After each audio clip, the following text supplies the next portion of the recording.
I'm like, shit, did that really happen? Did that really happen? He was going to weddings, just having the time of your life. Yes. Knowing that, like, there was a big family disagreement. Like, yes, every family party, there was always something massive would happen, and I'd just be there like, of course. Crazy. Thanks for coming on the pod, though. I appreciate that, man. Thanks for having me. I know you don't do a lot of these things as well. Do you know what? I love podcasts, though. Do you? Yeah. Do you like doing them? I do. I don't know. I feel like I want people to get to know me more, you know? And I think that this is just the perfect place, isn't it? You just kind of forget that this is all here as well. It's a conversation. Yeah, man. I think it's the most relaxed. But so your beginner's interesting because you're from, I don't know why, I thought you was from South London, you know?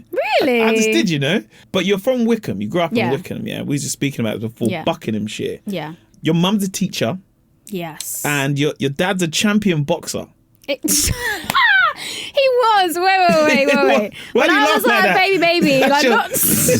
No, that's your dad. I'm trying to hype him up, innit? He's gonna love that. Yeah. So he used to box. Box. I feel like he might have got one title. But was I even born when he was doing it? I feel like 1990. When I was born, I think he kind of stopped. But he still has this one video that he would make us watch all the time of him knocking someone out, and like, bless him, yeah, he was good. But now he's a mechanic. Okay, he's got his own business, which he's had for like since he was like 20 or something. Yeah. So yeah. But for the people that know, let's just say he's a champion boxer, innit? Just for dad, innit? Just for dad. Yeah. Go on then. And you're mixed because I know you go to Jamaica a lot. Yeah. I always see that sometimes on your socials and stuff. Go to Jamaica a lot. So you're half Bajan, half Jamaican, half Bajan, right? half Jamaican. Yes, my mum's dad's Bajan, and her mum is white. Dad's Jamaican, mum's white. So both of his race. What's your favourite place? Do you know what? Both are beautiful, obviously. Yeah, but Jamaica, obviously, we've been going there like every year since I was born, so I just have that attachment. Yeah, and also my Bajan granddad lived in London, so we didn't have to go. Yes, yeah.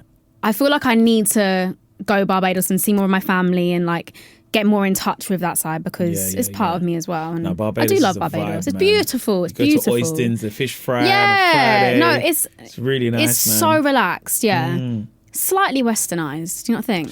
Yeah, if you go there I went just after Christmas, New Year's, and I remember I think what day was it? It must have been like, I think it was like a week, like first week of January, and it was just tons of tourists. And then when that Saturday hit, because everyone went back to work, especially because there's tons of Americans. Yes. And they were putting on their Canada Goose jackets. And I'm like, right, these are guys, man. And they were just like, we're going to go. We've got to work. We got to work. We got to go.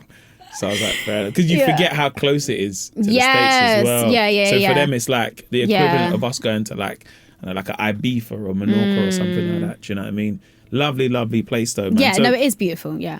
So you got mixed, so you because the reason why I asked, because I know your music is inspired by, of course, like growing up, probably like listening to hip hop and R&B, garage. You done that medley of Craig David on my show. That was so cool, went so viral, and like we never released that song. Like we saw, man. Why don't we jump on that more? Yeah, man.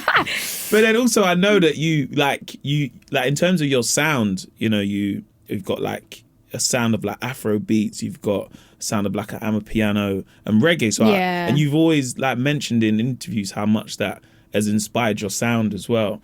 So how did like, you know, with your heritage growing up in somewhere like a High Wycombe, you know, Buckinghamshire, because it's like you're saying, like you have the mix now where you're like, you know, you have greenery, you have parks and stuff, but I guess growing up, it's not that kind of not London, you know, like sometimes if you're not, because I remember when my cousins, I've got a lot of family in Cardiff, and they'd come down for Notting Hill Carnival. Yeah. And they thought London was always like that. And I'm like, this happens once a year. Well, twice a year. But it's not like this. You've got different pockets. Yeah. But they were still like, you know, my granddad's Jamaican. They would still be almost closer to their Jamaican side, if that makes sense. Okay, yeah. So how did that start to shape your perception when you was quite young? Oh, I mean, so growing up in High Wycombe, I think like we just couldn't wait to leave. You know, like there wasn't much going on. I think it's a small town. Like we wanted to be in London. Like that's where everything was happening. That's where any opportunity was in London. So like, I mean, the closest I could get there, like when I was, I guess in secondary school, was like jumping on the train from High Wycombe, going to Marylebone, and then going like Oxford Street shopping. Like for us, that was like, oh, day out in London. So like we would live for those moments, and then like as I got a bit older, like I was working in Pizza Hut at the time. Like I was saving up all my tips to drive to London to then go to the studio. Like I managed to make a couple of contacts, and like I was writing, and even being in London writing and like just with different producers, like was just the best feeling. But yeah, there was always like a desire to want to leave High Wycombe to like to be where it was really happening, and even like something as simple as getting like black hair stuff. Like there was so much more in London. Like there wasn't really nothing really in High Wycombe. So yeah, just like little things. But then like also quite grateful for like my class in my year was quite multicultural. So like I felt like I was represented in that sense. And then I feel like it wasn't really until like I got into the group where I was like traveling everywhere around this big whole world and actually started to realise, oh, I am very different. So yeah, I mean, grateful for my upbringing for sure. But yeah, I definitely feel like there was a want for something more, you know, like than what High Wycombe was giving at the time. Yeah, and I could imagine, because when I go back to thinking of my cousins that didn't live in London, that will come to London, like you're saying, things like, you know, black hair shops, like a loudness that you get in some parts of London that you don't get everywhere else. Yeah. Do you know what I mean? Yeah. And even like in terms of you as a musician, because you was uploading music really early in your career, right? Like we're talking MySpace. like MySpace days. Yeah. Yeah. Literally. So was you going to the studio, or was you just like, did you have like a small mic set up at that time? I was going to the studio. Yeah, there was a couple of studios in High Wycombe as well, and like a couple of people I met. Because you're what? You was 14 at this time, right? I would have been about, I reckon, 15, 16 when I was like putting music really on my young. MySpace. Yeah. I was so in it. Like anyone I met, I'm going to be a singer. I'm going to be a singer. I had so much confidence in that sense about me. Like I just knew what I wanted, and it just didn't matter what anyone said, and I just went for it. Yeah. But yeah, it's just really random that like one day I just decided to audition for the X Factor, and like what was I doing? I was working in Pizza Hut, and then I was also working in my mum's school. I was on a gap year, and then also travelling up to London when I could to write or whatever. And I was just thinking to myself, I just want to sing. Like I was just so determined to make it happen for myself, and I didn't really want to go to uni, and I didn't get into the uni that I wanted as well. I'm like, is this a sign? What was the uni you wanted to get into? I wanted Leeds. Oh, okay. Yeah, didn't get in. Big uni as well, I know. Yeah, and I was gutted about that. Mm. So then I just got my laptop one day, sat on my mum's sofa, and then just applied. The rest is history. Wow. It's crazy. So you Mad. you really, like, from a young age, really followed your destiny, because I know you have sisters as well, right? Yeah. So like growing up in a house with sisters, was you the entertaining sister as such? Do you know what I mean? 'Cause Yeah. I'm the youngest of three, but I've got two older sisters, but because I'm the youngest, I always say like the oldest gets the, you know, you got to look after the house. You get the remote control, for example. Yeah. But, you know, the youngest, it was like, okay, no one listens to me, so what's my thing going to be? I've got to be funny. And because I was spoiled, in a sense, because I was the only boy and the youngest. So what was your role within, like, your sisters? My setup. I was the baby. You were the baby as well? Yeah, baby, yeah. Great being the baby, innit? It is. Well, you get away with a lot. And then also, yeah, it's like... Do you feel like you get no rights? Like, you know, like, for example, like, I don't know if you had this where it's like, cool, we're going to order something. What should we order? And I'll be like, let's get Chinese. And people look at you like, you got Chinese money. You know about Chinese. You know about Chinese, man. Shut up, man. And then my sister say, I think we're going to get Chinese. I was like, I just said that, man. Yes. No, for sure. You're not taking it quite as seriously as you should. Yeah, for sure. Yeah. I think there was also an element of them, you are quite protected as the baby. So like a lot of drama that happened in my family, I only really found out within the last 5 years. Yeah. How mad is happens. that? Yeah. I'm like, shit, did that really happen? Did that really happen? He was going to weddings, just having the time of your life. Yes. Knowing that, like, there was a big family disagreement. Like, yes, every family party, there was always something massive would happen. And I'd just be there like, of course. crazy. Yeah, but I was definitely, so I was a baby, super shy. My middle sister loved performing as well. So she was a dancer. And she was like my driving force. Like, always believed in me, but like she would always be like, you need to give 110%, like you can do it better, like really sort of push me. So I feel like I owe a lot of the confidence that I have now, I think, to her. She was like that one that instilled a lot of that into me. So you went on your mum's laptop, but you sat down and you decided to put an application in at the time for X Factor. How old was you at that time? Was you 15 or was it like... So when I auditioned, I must have been like 18. 18? Yeah. So you put in this application form. Now, I was very naive in thinking that watching the show and how they film it, and you see everyone there and stuff, and you're like, oh, okay, cool. You know, and there is people that are queuing, you know, there's thousands of people queuing up, and you're like, oh, right, boy. Like, I forget. Now I know how entertainment works. Now I know it's like, okay, cool. Like, those 10, like, Simon didn't watch. Simon and Talisa, I can't remember who was on that panel. Was it Gary Barlow? Kelly Rowland. I'm sitting there like, right, didn't man watch 10,000 people? Like, so funny, isn't it? Oh, gosh. Yeah, no. So going into that experience at 18, knowing that, I feel like you wanted to follow your destiny in the sense of like, I want to sing. Yeah. But what was that experience like? Because we've got to see it all unfold, you know. I don't know if you ever watch it back now. Do you ever watch it back? No. Is it? I have done before, but like not recently. But yeah, I've obviously, it's been like 15 years. So yeah, I've watched it a couple times, but God, it's crazy. It's such a different girl to what this is now. But I think there's a part of it that's like so endearing because we got to see it unfold in a program that was cut down to an hour. Whereas for you, it was a real lived experience of going there as essentially a solo artist and coming out, you know, part of one of the biggest female groups in the world. Do you know what I mean? Mad. What was that experience like at 18 once you get chosen and you're with, you know, 3 other girls who you're like, oh, like you've kind of come here for the same thing. What was that early experience like? Did it feel like, I could imagine it must have been really new, but did it feel like, oh, like we're just experiencing this all together? Yeah, no, it was actually fate, to be fair. So at boot camp, so all went as solo artists. And then boot camp, I shared a room with Jessie, and then Jade shared a room and then Jessie met Jade along the way. And then Jessie was put into a group with Perry, and everyone kind of bonded. And then obviously we all got called up to go on the stage to make this group. And like we looked at each other and we were like, how this was always meant to be.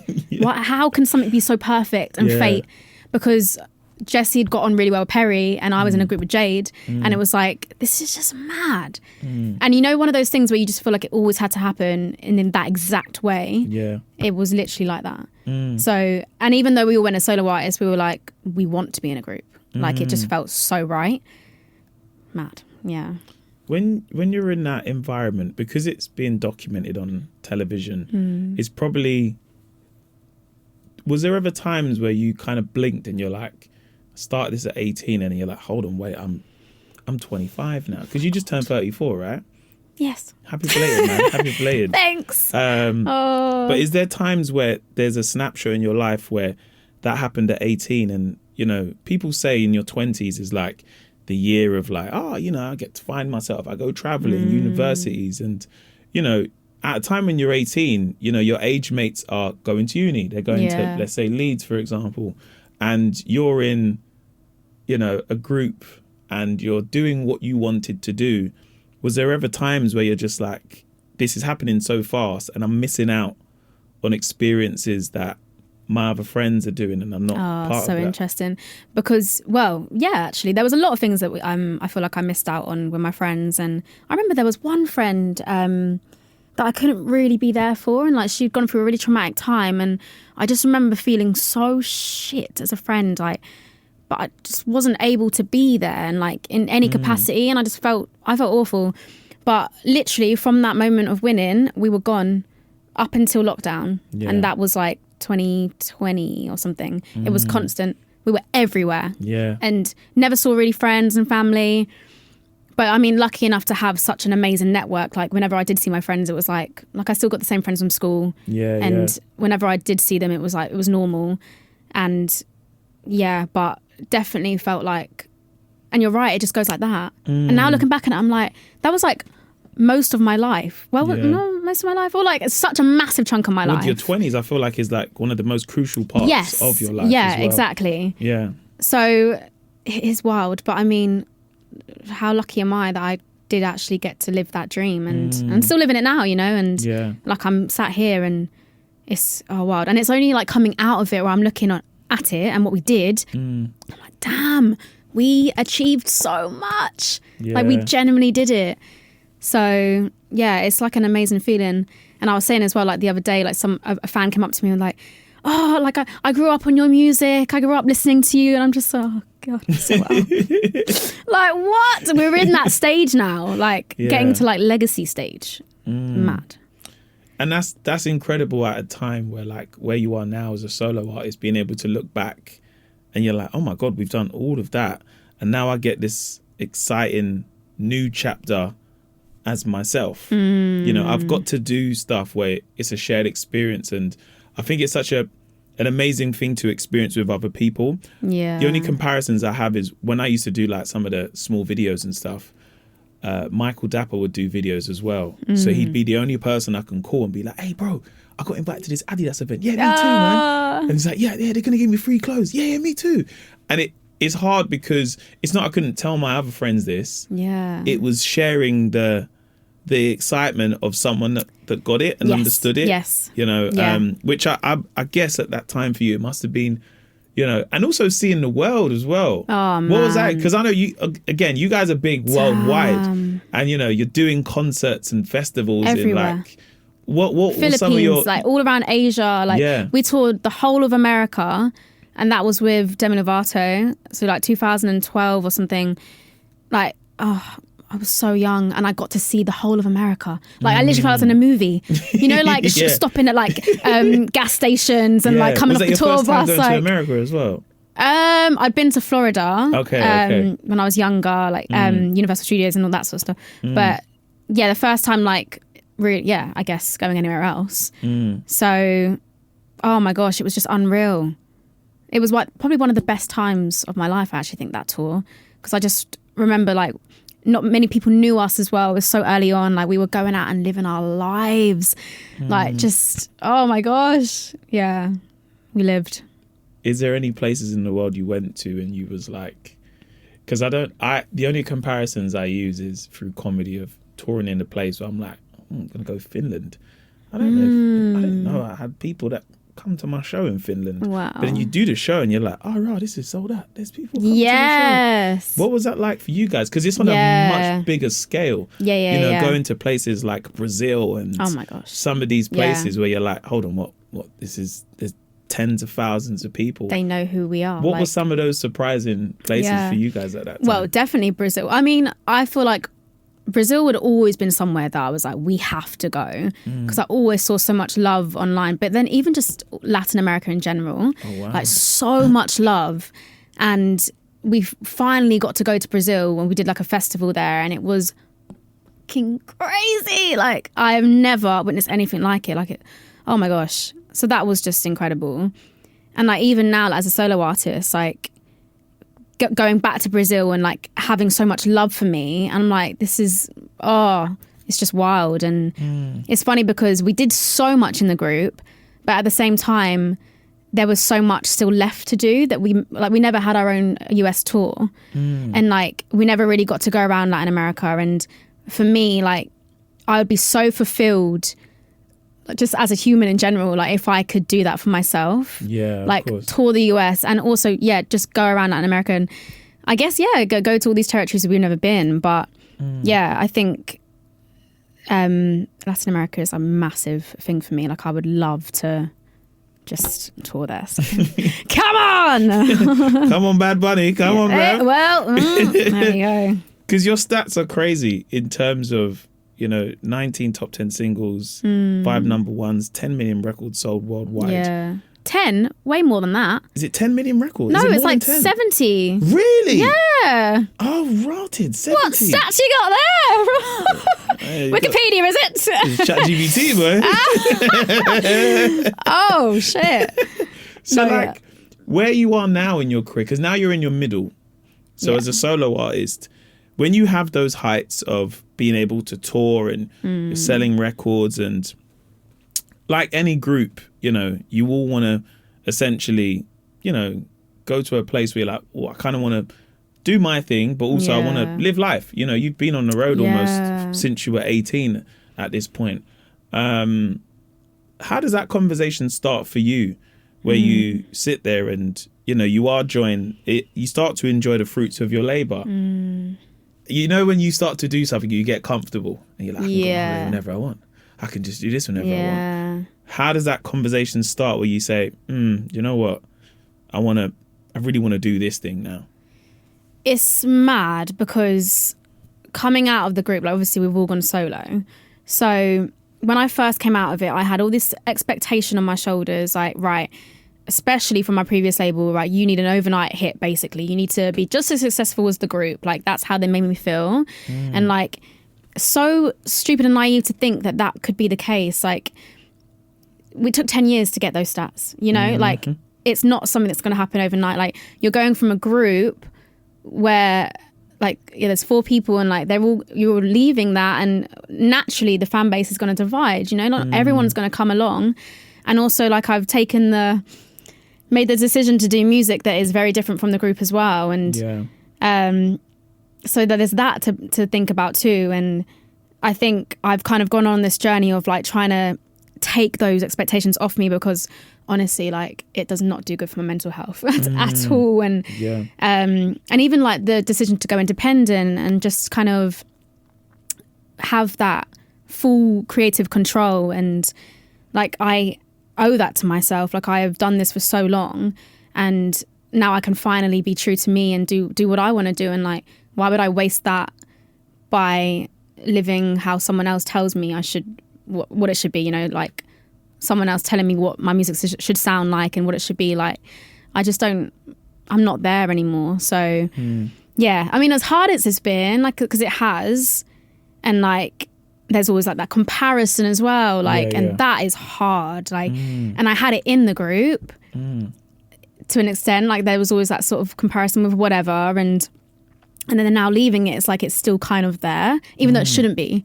Because like, how can you compare 4 artists that are doing very different things, like in their own lanes? Like, you can't even do that. So it's like, it's that pressure, isn't it? Like, the industry just kind of, it's just there. Yeah.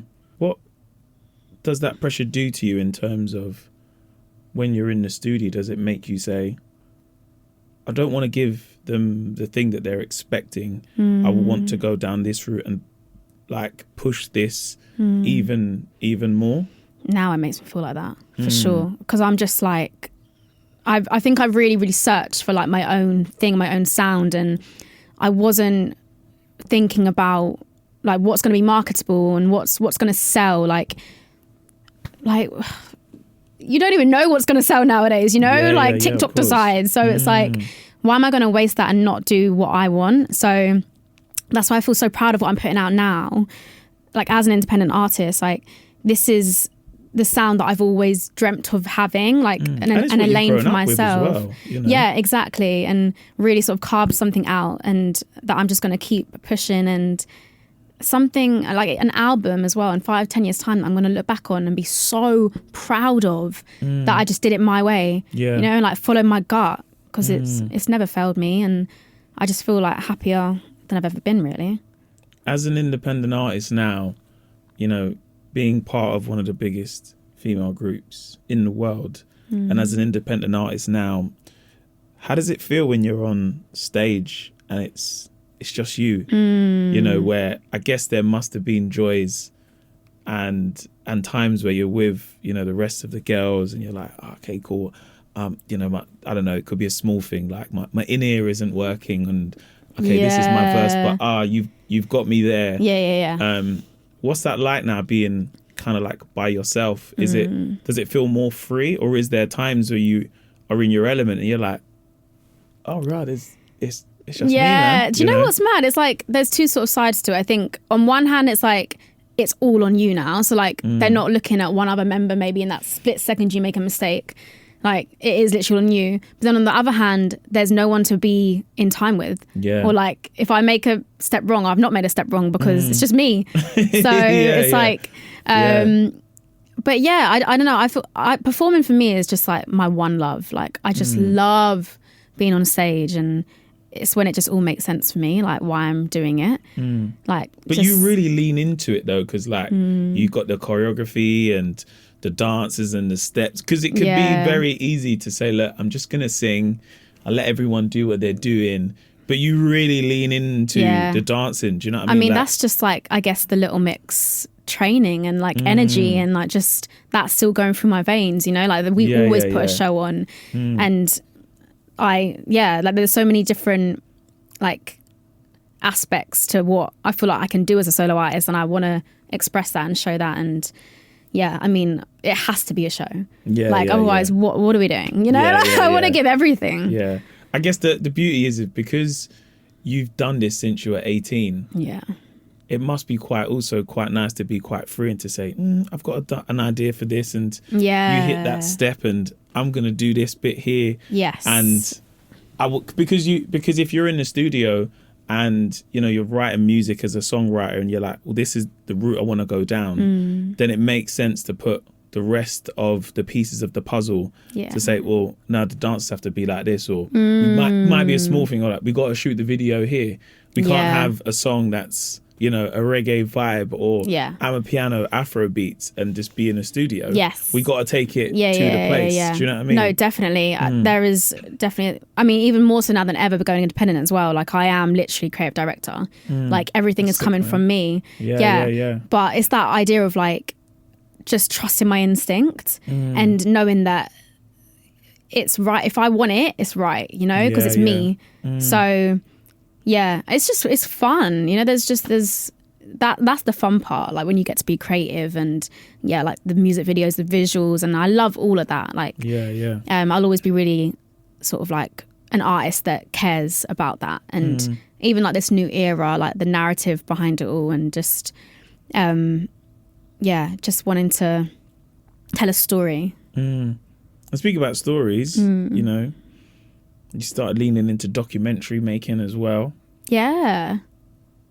Because that's like another string to your bow in some ways, where I guess like even having you on here, it's allowing you to show more of your personality and more of an insight to who you are.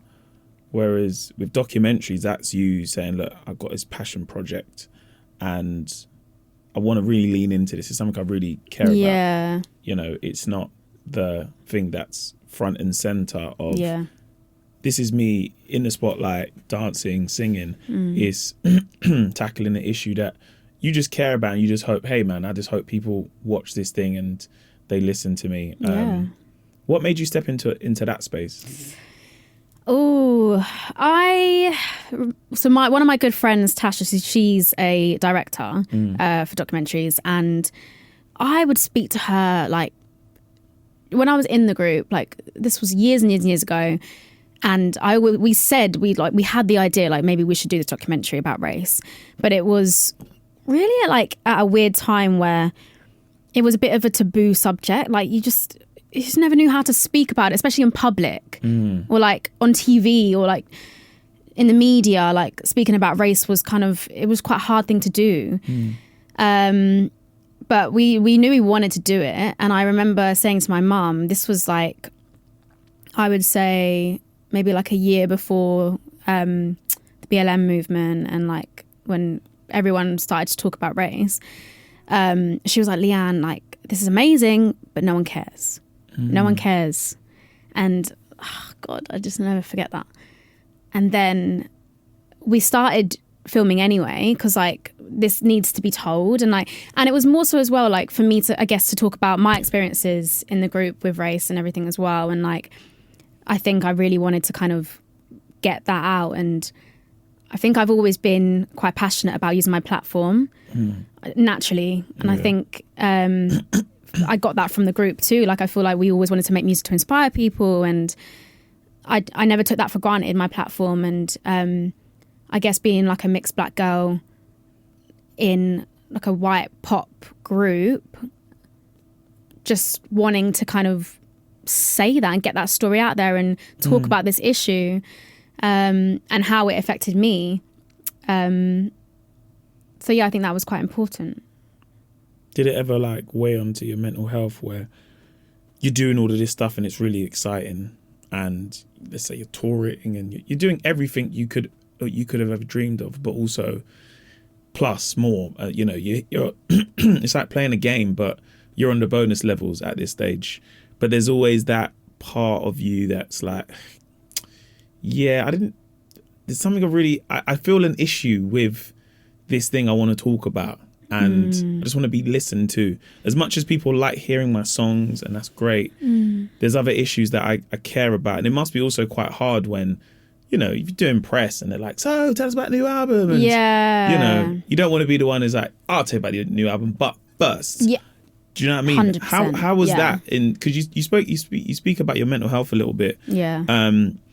And I just thought of you going into that route of doing a documentary about race, pop and power, which was like quite, extremely brave at the time, because you could have just done a documentary about, this is my life, this is where I'm at, come and see me backstage in the studio. But you took a route, again, which is quite similar to your music, where it was like, I want to talk about this issue. Yeah.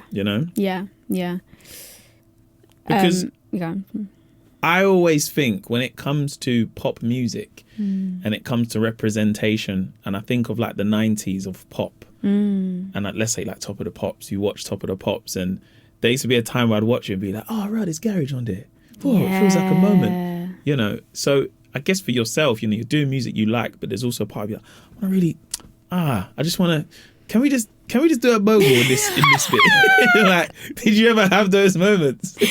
No, for sure. I think, like, I remember when we first were in our writing sessions, like the first album, I was like, right, guys, please can we do a slow jam, please?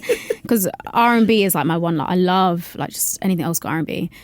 But obviously that wasn't really what we were going for, So of course. there was definitely like something in me that was like, because I loved what we did. Like, I loved our music so much, because I do love pop as well. Yeah. But there's music that I just love, where R&B, like reggae, Afrobeats. There's just so many genres, like black genres, that have always wanted to bring out, and like, and put into my own music. So and couldn't really do that then. Yeah. So because there's three other people in the group as well, isn't it? Yeah. Do you know what I mean? So yeah. So that's why this is so exciting. I could just literally be me.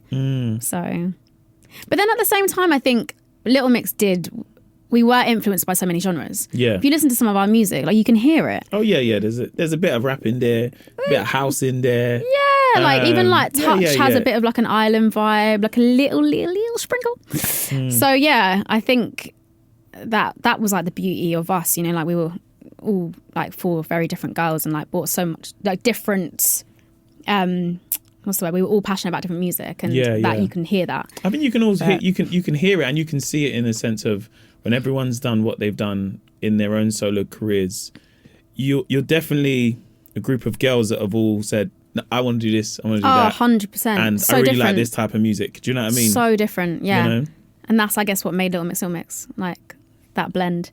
So mix, innit? Yeah, there you go, Little Mix. Yeah. And in terms of being on the screen as well as documentaries and music, you act as well. You was in a film with Aml Ameen. He was previous on the pod as well. Oh, you had Aml. Yeah. We had Aml on the pod as well.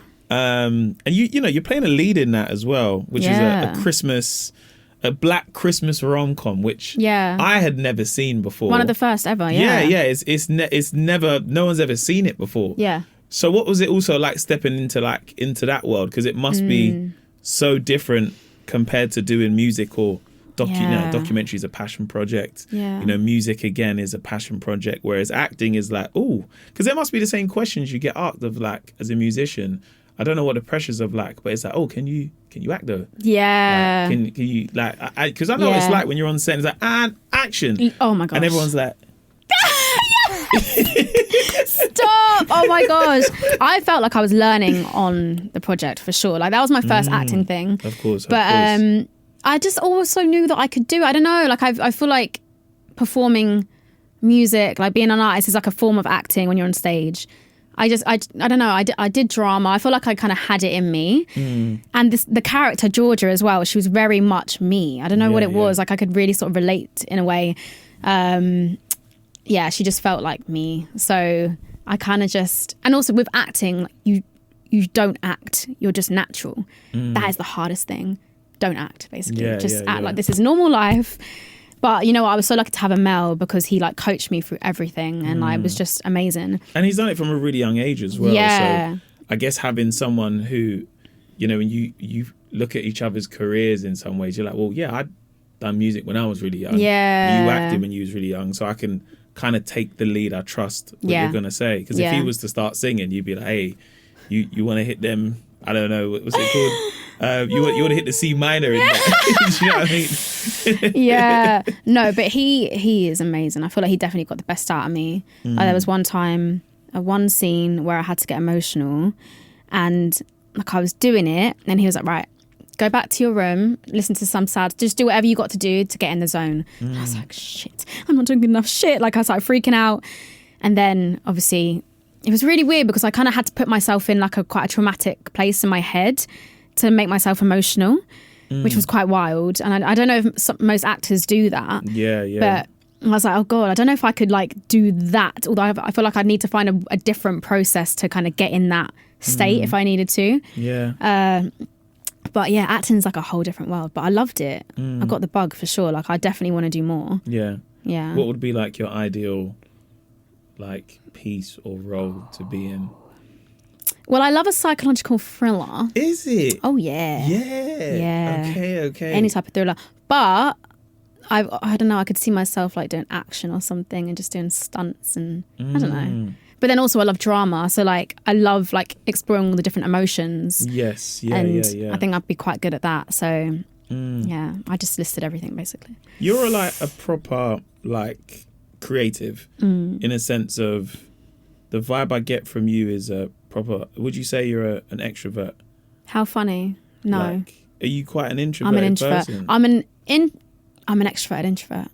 Like I will go to like any event or whatever and like not really talk to anyone and just be in myself and like I don't have that sort of I need to talk to the most important person in the room. Like I don't have that about me. Yeah, that's cringe though. I can't do that. I can't do it. Like I'm just so like, oh my gosh. When I see people do that, I'm like, hey, chill out. Yeah, but even like the small talk thing, I struggle with that. Okay. You're going to laugh at me as well. Like even like being now like a mum, like doing the school run and like meeting all of these like mums. Yeah, because the mums must be hyped to meet you though, slightly.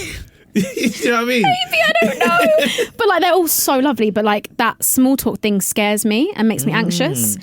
So like sometimes I'll go and I'll kind of like stand on the outside and just kind of, I don't know, like I'm just a bit of a weirdo like that. I'm quite socially awkward. But then people tell me I'm not, but I feel like I am. I think that's okay to be sometimes socially awkward because I guess for your job, you're switched on all the time. Maybe do you know it's what I mean? that, yeah. So then when I go to places where I can just be me, it's like, it's like a weird thing, isn't it? Because like all I've ever really known is Leigh-Anne, the pop star, and like, well, not all I've ever really known, but you know what I mean? It's like you're that, and you're always that because it doesn't turn off. It's like The Sims, isn't it? I love The Sims. Do you play Sims? I don't play The Sims. Oh, I love it. I played it a little bit, but I guess when you're in the public eye, it's like being in The Sims because someone can see you coming and they know who you are. Yeah. And they know, oh my God, that's Leigh-Anne from Little Mix. Oh my God, listen to her music. I think it makes me anxious. It's weird. And they know that, but you don't know that about them. And I think that's why I bring the Sims into it, because it's that you've got that green arrow pointed above your head. Do you know what I mean? Yeah. And again, you can have someone, I always find it interesting when I walk past someone in the street and they'll be like, you're right, Mo, how's the little one? And I'm like, what? Yes. And then, because in my head, I'm just going to the shops. I'm oblivious of it. Yeah. But then it's like, raw, like, you know me as that. I don't see myself as that. So I can see how you can introvert and like yourself. And also, like, with my friends, I'm just me, because they don't care about who I am or what it is. It's literally just little Leigh-Anne from school, you know? So like, there's nothing, there's no front, there's no nothing there. It's just me.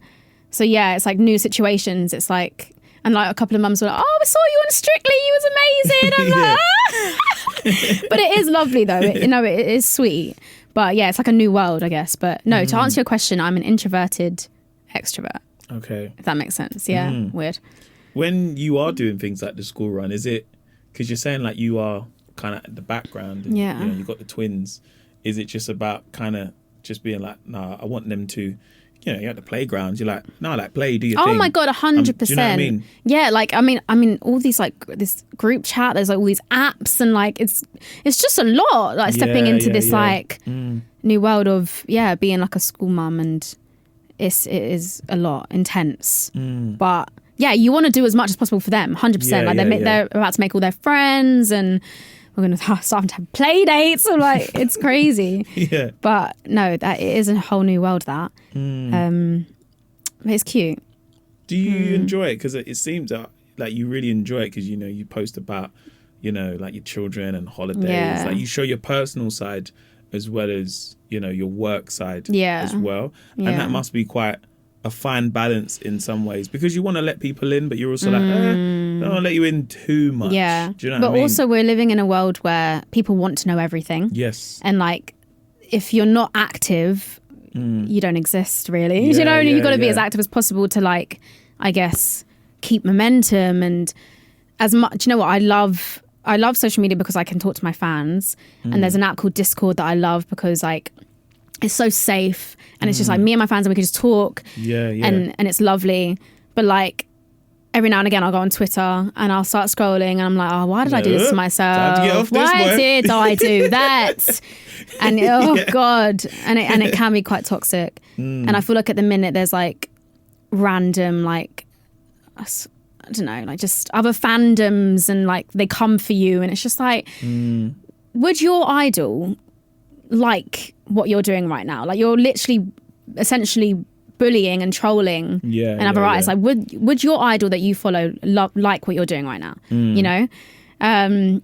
So yeah, God, Twitter world is crazy. I guess the reason I ask, because you're an independent solo artist, it's that fine mix of, yes, I want you to listen to my music and what I'm doing. Yeah. But I guess as like an independent artist, it's almost like got to kind of give you a bit more of me that I wouldn't normally, if that makes sense. Yeah. Because it's, you know, you are the record label in some ways, you know, so it's like, I've got to give you a bit more of me that I normally wouldn't. So true. Just knowing that when you give that bit more, they're like, oh, wow, I'm really in now. Do you know what I mean? Yeah. Because I guess the payoff is like, again, once you put out the track, you're like, oh wow, like we put everything into this. As much as we done the big press tours and the music and the choreography and stuff, we also had to share the highs and the lows of this experience and showing that openness, which is I can't imagine what it's like as a musician, but also like extremely like brave to do at the same time. Do you know what I mean? Because you're like, I want to make the song, I am the record label, I am the artist, I'm the manager, the CEO of this thing, and I'm a mum, I've got to do the school run, and can I really drop that in the song? But there's people out there like, we kind of want to know, you know? There's definitely like that sort of push and pull for sure. But I've always been like someone that's quite open anyway, and like I think that's just me as a person. Like, I've always wanted to be really personal with my fans, and I mean, I don't show the girls' faces, I don't think I ever will, but like I think I mean, show the back of their heads, like, and like what I'm doing like day to day. Like I don't mind that, because I do want my fans to kind of like come in with me, and like even the album like is very much Like, it's so personal. And like when you listen to it, like the story of it and you really understand like why I've like chosen the sound that I'm doing, like why, like everything, you understand it all. But yeah. You speak about the album. The album is going to be, is it out in February? Yeah. The album, 2026. Yeah. Oh, wow. But the single's out now, right? Yes, Dead and Gone is out now. Because you was on Strictly as well. Yes, Hey, Strictly's big, you know? I know. I know. That was a good Was that your moment. first time going to the set? No. I done Strictly in the group. Oh, okay, twice. Okay. Yeah. So first solo artist. Yeah. I went there to do the terms and conditions. So you like, guys, if you... Oh, yeah. And I was like, because when I got there, they were like, hey, Mo, man, would you ever do Strictly? Would you ever come on it? Oh, my God, would you? No, I can't do it, man. Why? It's weird because I used to do dance in drama school, innit? Yeah. So Bob Fosse, jazz hands, all that kind of stuff. Yeah. Like, I can dance, but I know how, like, intense it is to dance. Does that make sense? Yeah. So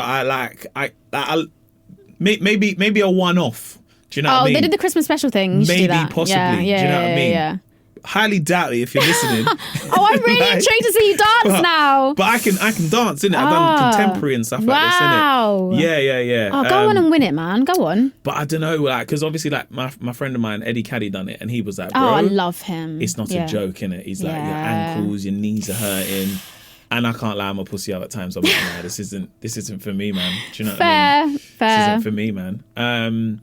So, like, your end,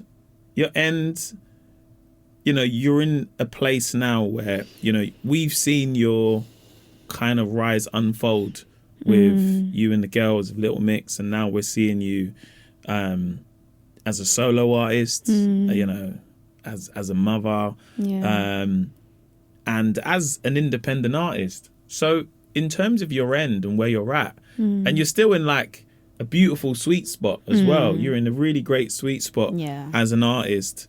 How do you start looking at, you know, your career as a whole? Because, you know, the girls will get older, you know, and they're going to have a famous mum and dad, and you're going to, as much as there's like the play dates now, it's going to be like, you know, a small, like 2 small versions of you that might say, hey mum, like I want to apply for this thing and I'm going to be 15. Can I borrow your laptop to apply? And you've gone through the processes from an 18-year-old to now where you are. How do you start to look at your end in some ways? And when I say your end, not your end, but how you start to, you know, move into your career, you know, but also like juggle like family life at the same time. Gosh. I mean, I am trying to do it now. Like, the juggle is real. Like, it is so hard. Because I just feel like you can't really, what's the word?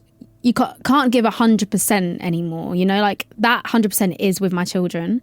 So like, I can't physically then give 100% everywhere else. Yeah. I don't feel like ask any mum, like, you know, people say, oh, you can have it all. And you can, but it is so hard to put 100% into everything. Yeah. Like I personally, physically, like mentally, emotionally, oh my gosh, like it is a lot.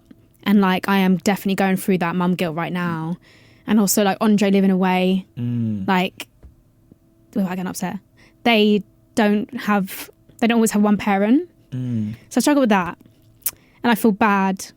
But then I'm like, I want them to look up to me and see this strong woman and see this hard worker, this grinder. And like, I think when they're older, they're going to understand it and they're going to see it. But I am definitely struggling now, currently, with that juggle for sure. Yeah. And I think with Andre being away, it's just hard. But I just know what we're doing is in the long run, you know. You're planting seeds, you know. Yeah. You're planting seeds for a huge, big garden, you know what I mean? Yeah. At a time where, you know, your partner's working away, you know, you're here doing you're doing press runs and on podcasts and stuff.